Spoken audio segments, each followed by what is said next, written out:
Most people don't know the real reason as to why China wants to take over Taiwan. China has been sending fighter jets into restricted airspace, signaling a potential invasion into Taiwan. But since China is already such a large and powerful country, what could possibly be on the small island that makes it so desirable? First, if China were able to take over Taiwan, they could extend further into the Pacific and break up the United States island chain strategy. Following World War II, the United States wanted to restrict the Soviet Union and China from having direct access to the Pacific Ocean, so the US established military bases along both of these island chains, preventing China and the Soviets from expanding into the Pacific. Anytime China used to send military jets close to Taiwan, the US would send naval ships to patrol in the South China Sea, where the Chinese jets would then back off.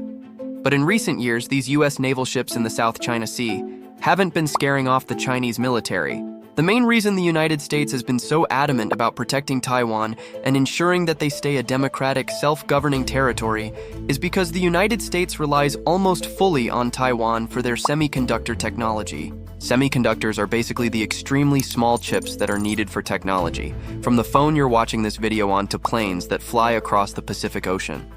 Just one company, the Taiwan Semiconductor Manufacturing Company, absolutely dominates this entire industry, where its engineers have created secret methods to code these chips that nobody else in the world has ever been able to match. The United States has been spending billions each year on trying to establish their own semiconductor factories, but still relies heavily on Taiwan for these chips.